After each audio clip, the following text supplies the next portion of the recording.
Dear friends, welcome to education heaven. मैं assistant professor Anand Prakash आपके अपने यूट्यूब चैनल शिक्षा स्वर्ग में आपका स्वागत करता हूं। दोस्तों, आज के इस वीडियो में हम अर्थशास्त्र विषय के अति महत्वपूर्ण प्रश्नों को विस्तार से पढ़ेंगे, जो कि कॉम्पिटिटिव एग्जाम्स के लिए भी बहुत ही महत्वपूर्ण है। दोस्तों, जब भी आप सुबह उठे तो अपने लिए एक लक्ष्य निर्धारित करें, कुछ टॉपिक सेलेक्ट कर लें, जिस टॉपिक को आज के आज पढ़कर खत्म कर दें। ये सक्सेस क्या होती है, सफलता क्या होती है? सफलता की सबसे खास बात होती है कि यह मेहनत करने वालों पर ही फिदा हो जाती है। दोस्तों, यदि आपको मेरा वीडियो अच्छा लगता है तो लाइक करें, सब्सक्राइब करें, वो बेल आइकन को दबा दें ताकि आने वाले वीडियो की नोटिफिकेशन आपको मिल सके। आज का जो चैप्टर है वह है अर्थव्यवस्था एवं इसके विकास का इतिहास। क्वेश्चन नंबर 1, आर्थिक क्रियाओं का उद्देश्य क्या होता है?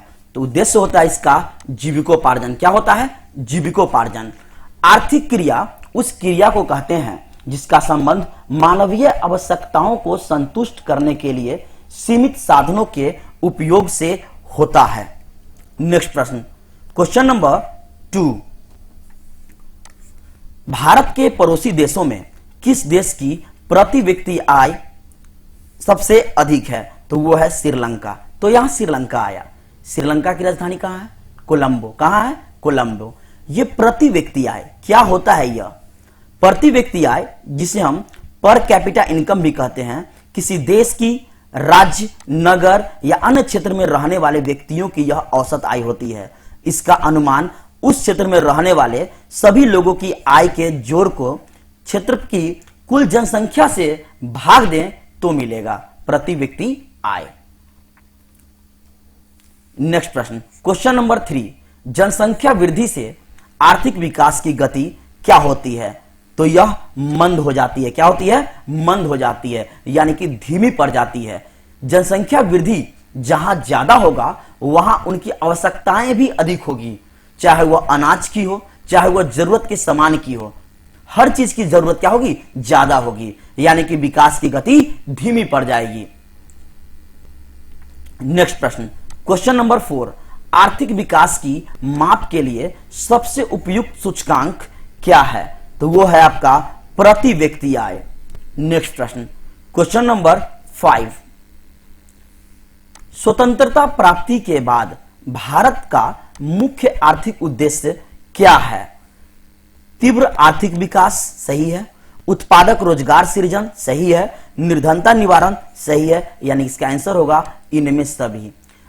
आर्थिक उद्देश्य यानी देश के विकास के लिए तीव्र आर्थिक विकास का मतलब तेजी से विकास, उत्पादक रोजगार सृजन मतलब रोजगार ज्यादा से ज्यादा देना, निर्धनता निवारण मतलब गरीबी को दूर करना।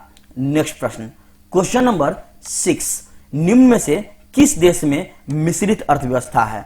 तो यह है भारत में। यह मिश्रित अर्थव्यवस्था क्या होता है?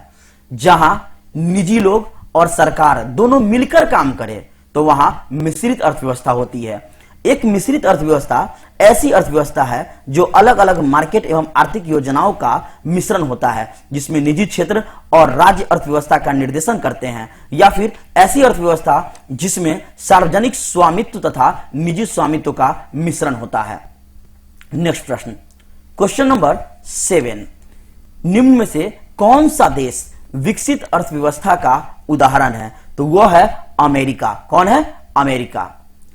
विकसित देश यानी औद्योगिक देश। विकसित देश को ही हम औद्योगिक देश कहते हैं। उन देशों को कहा जाता है जिनका कुछ मानकों के अनुसार उच्च विकास होता है, जहां की प्रति व्यक्ति आय ज्यादा होगी, जहां उद्योग ज्यादा होंगे, जहां की राष्ट्रीय आय जीवन प्रत्याशा ज्यादा होगी। नेक्स्ट प्रश्न, क्वेश्चन नंबर 8, निम्नांकित में से किस क्षेत्र को प्राथमिक क्षेत्र कहा जाता है? तो हम कृषि क्षेत्र को कहते हैं प्राथमिक क्षेत्र। अर्थव्यवस्था का वह क्षेत्र जहां प्राकृतिक संसाधनों को कच्चे तौर पर प्राप्त किया जाता है, जैसे कि उत्खनन, कृषि कार्य, पशुपालन, मछली पालन, ये सब प्राथमिक क्षेत्र के अंतर्गत आएगा।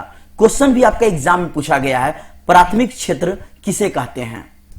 नेक्स्ट प्रश्न, क्वेश्चन नंबर 9, निम्नांकित में से नवीकरणीय प्राकृतिक संसाधन है? कोयला नहीं होगा, पेट्रोलियम नहीं होगा, भूमिगत जल, यही आंसर होगा आपका। नवीकरणीय प्राकृतिक संसाधन क्या होगा? जो कभी खत्म ना हो। कोयला जो कि आने वाले समय में खत्म हो जाएगा, पेट्रोलियम भी बहुत तेजी से खत्म हो रहा है, गैस भी खत्म होगा, लेकिन यह भूमिगत जल विराजमान रहेगा। नेक्स्ट प्रश्न, क्वेश्चन नंबर 10 है, योजना आयोग का अध्यक्ष कौन होता है? तो यह होता है प्रधानमंत्री। कौन होता है? प्रधानमंत्री होता है। भारत का योजना आयोग भारत सरकार की एक संस्था है जिसका प्रमुख कार्य पंचवर्षीय योजनाओं को बनाना होता है। 2014 में इस संस्था का नाम बदलकर नीति आयोग रखा गया। नीति आयोग यानी कि NITI। ये नीति आयोग क्या होता है? फुल फॉर्म क्या है इसका? फुल फॉर्म होता है national institution for transforming India, यानी कि राष्ट्रीय भारत परिवर्तन संस्थान। 15 मार्च 1950 को केंद्रीय मंत्रिमंडल द्वारा पारित प्रस्ताव के द्वारा योजना की स्थापना की गई थी। यह योजना आयोग का अध्यक्ष वर्तमान प्रधानमंत्री होता है। जैसे अभी कोई पूछे कौन अध्यक्ष है योजना आयोग की जगह, तो आ गया नीति आयोग। इसके अध्यक्ष कौन है? तो भी नरेंद्र मोदी है, तो वही होंगे। नेक्स्ट प्रश्न, क्वेश्चन नंबर 11, राष्ट्रीय विकास परिषद जिसे हम कहते हैं NDC, नेशनल डेवलपमेंट काउंसिल, का गठन कब हुआ था? तो इसका गठन हुआ था 1952 में। कब हुआ था? 1952 में। योजना के निर्माण में राज्यों की भागीदारी होनी चाहिए, इस विचार को स्वीकार करते हुए सरकार के एक प्रस्ताव द्वारा 6 अगस्त 1952 को NDC यानी कि राष्ट्रीय विकास परिषद का गठन हुआ। राष्ट्रीय विकास परिषद एक कार्यकारी निकाय है। कौन सा निकाय है? कार्यकारी निकाय है। यह देश की पंचवर्षीय योजनाओं का अनुमोदन करती है। नेक्स्ट प्रश्न, क्वेश्चन नंबर 12, बिहार एक राज्य है। बिहार कैसा राज्य है? तो बिहार कृषि प्रधान राज्य है। आज भी बिहार की 70% से ज्यादा किसान जो है, ज्यादा लोग जो है कृषि पर आश्रित है। नेक्स्ट प्रश्न, क्वेश्चन नंबर 13, बिहार में आर्थिक पिछड़ेपन के प्रमुख कारण क्या है? बिहार में आर्थिक पिछड़ेपन के प्रमुख कारण क्या है? यह क्वेश्चन आपका 2 नंबर में भी पूछा गया है बोर्ड एग्जाम में कि बिहार में आर्थिक पिछड़ेपन के क्या कारण है, तो आप लिख सकते हैं यही आंसर होगा। नंबर 1, जनसंख्या में तीव्र वृद्धि। यदि जनसंख्या बढ़ेगी तो रोजगार ज्यादा लगेगा, ज्यादा अनाजों की जरूरत होगी, लोगों की आवश्यकताएं अधिक होगी, यह कारण है। दूसरा, कृषि पर अत्यधिक जनभार। आज भी बिहार में कृषि पर लोग ज्यादा निर्भर है। तीसरा, बाढ़ एवं सूखा प्रकोप यानी कि प्राकृतिक प्रकोप। इन सभी के कारण हमारा बिहार जो है आज भी पिछड़े राज्यों की श्रेणी में आता है। कृषि क्षेत्र का बदहाल होना, बाढ़ की समस्या, ऊर्जा का अभाव, उद्योगों का पिछड़ापन, निम्न स्तर का आधारभूत संरचना, वित्तीय संस्थाओं का कम होना यानी कि उद्योगों का कम होना, फैक्ट्रियों का कम होना, निम्न आर्थिक विकास दर, इन सभी के कारण हमारा बिहार जो है पिछड़ा हुआ है। नेक्स्ट प्रश्न, क्वेश्चन नंबर 14, बिहार में जीवन यापन का मुख्य साधन क्या है? बिहार में जीवन यापन का मुख्य साधन क्या है? तो मैंने अभी पिछले क्वेश्चन बताया कि आज भी 70% से ज्यादा लोग जो है खेती पर निर्भर है, कृषि पर निर्भर है, तो इसका आंसर होगा कृषि।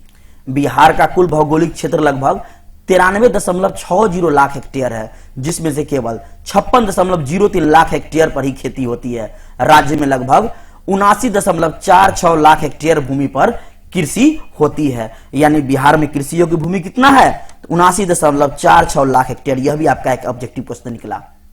नेक्स्ट प्रश्न, क्वेश्चन नंबर 15, बिहार में किस प्रकार के फसलों का उत्पादन होता है? खाद्य फसलें और व्यावसायिक फसलें दोनों का होता है। नेक्स्ट प्रश्न, क्वेश्चन नंबर 16, देश में सब्जी के उत्पादन में बिहार का स्थान कितना है? तो यह दूसरा स्थान है। नेक्स्ट प्रश्न, क्वेश्चन नंबर 17, आर्थिक समृद्धि का संबंध किससे है? तो यह दीर्घकाल से है। नेक्स्ट प्रश्न, क्वेश्चन नंबर 18, किस क्षेत्र को तृतीयक क्षेत्र कहा जाता है? तो सेवा क्षेत्र को तृतीयक क्षेत्र कहते हैं। इसमें बैंकिंग आ जाएगा, बीमा आ जाएगा, दूरसंचार आ जाएगा, ये सब जो है सेवा क्षेत्र के अंतर्गत आएंगे। नेक्स्ट प्रश्न, क्वेश्चन नंबर 19, मिश्रित अर्थव्यवस्था की क्या विशेषता है? तो तो हमने आपको पीछे के प्रश्न में बताया था कि जहां निजी क्षेत्र और सार्वजनिक क्षेत्र दोनों मिलकर काम करेंगे वही होगा मिश्रित अर्थव्यवस्था, यानी कि मिलीजुली सरकार, जिसका आंसर होगा क और ख दोनों। नेक्स्ट प्रश्न, क्वेश्चन नंबर 20, निम्न में से किसे पिछड़ा राज्य कहा जाता है? तो बिहार आंसर होगा आपका। नेक्स्ट 21, आर्थिक संरचना का एक मुख्य अंग है? तो यह है आपका यातायात एवं संचार। नेक्स्ट प्रश्न, क्वेश्चन नंबर 22, पशुपालन व मछली पालन किस क्षेत्र के अंतर्गत आता है?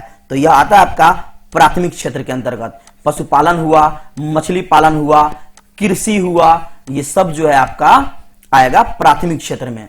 कच्चे माल का उपयोग हुआ, ये भी आएंगे प्राथमिक क्षेत्र में। नेक्स्ट प्रश्न, क्वेश्चन नंबर 23, भारत में सेवा क्षेत्र को हम कितने भागों में बांट सकते हैं? सॉरी, बात है बांट सकते हैं। तो यह 2 भागों में। कितने भागों में? 2 भागों में। भारतीय अर्थव्यवस्था में सेवा क्षेत्र का योगदान कई गुना बढ़ रहा है। सकल घरेलू उत्पादन, जिसको हम बोलते हैं जीडीपी, यानी कि ग्रॉस डोमेस्टिक प्रोडक्ट, यह भी आपके एग्जाम में पूछा गया full form. GDP, gross domestic product, सकल घरेलू उत्पादन में इसका हिस्सा 55.2% है। 10% की वार्षिक दर से जो है यह बढ़ रहा है। कुल रोजगार के लगभग 1/4 जो है यह अपना योगदान देता है सेवा क्षेत्र। नेक्स्ट प्रश्न, क्वेश्चन नंबर 24, भारत की पहली पंचवर्षीय योजना की अवधि क्या थी? तो यह था 1951 से 56। दूसरा का क्या था? तो इसका था 1956 से 61। तीसरा क्या था? 1961 से 66, और 66 से 69 जो है वह अवकाश काल था। खैर, इसकी चर्चा फिर हम नेक्स्ट क्लास में करेंगे, नेक्स्ट वीडियो में करेंगे। तो ये पंचवर्षीय योजना क्या होती है? यह पंचवर्षीय योजना का मुख्य उद्देश्य विकास की दर को बढ़ाना होता है। इन पंचवर्षीय योजना के माध्यम से निवेश को भी बढ़ाया जाता है, निवेश यानी कि इन्वेस्टमेंट को। इसके साथ ही सामाजिक न्याय, गरीबी को हटाना, रोजगार देना, आधुनिकीकरण करना, ये सब 5 ईयर प्लान यानी कि पंचवर्षीय योजना में शामिल किया जाता है। नेक्स्ट प्रश्न, क्वेश्चन नंबर 25, मानव विकास सूचकांक के कितने सूचक है? तो इसके 3 सूचक है। ये मानव विकास सूचकांक, इसे हम HDI भी कहते हैं, यानी कि ह्यूमन डेवलपमेंट इंडेक्स। मानव विकास सूचकांक भी इन्हीं बिंदुओं पर आधारित है, इन 3 बिंदुओं पर, जिसके आधार पर इस इंडेक्स का निर्माण किया जाता है, इस सूचकांक का निर्माण किया जाता है। पहला है जन्म के समय जीवन प्रत्याशा, दूसरा है संभावित स्कूली शिक्षा, यानी कि 6 से 14 वर्ष तक की प्रारंभिक शिक्षा, तीसरा है PPP आधार पर प्रति व्यक्ति सकल राष्ट्रीय आय को बढ़ाना। दोस्तों, मैंने आपको जितने भी प्रश्न बताया है ये सभी सिर्फ 10वीं में ही नहीं, यह कॉम्पिटिटिव एग्जाम्स के लिए भी अति महत्वपूर्ण है। यदि आपको मेरी वीडियो अच्छी लगती है तो इसे लाइक करें, शेयर करें, सब्सक्राइब करें। मिलते हैं नेक्स्ट वीडियो में। Thank you very much.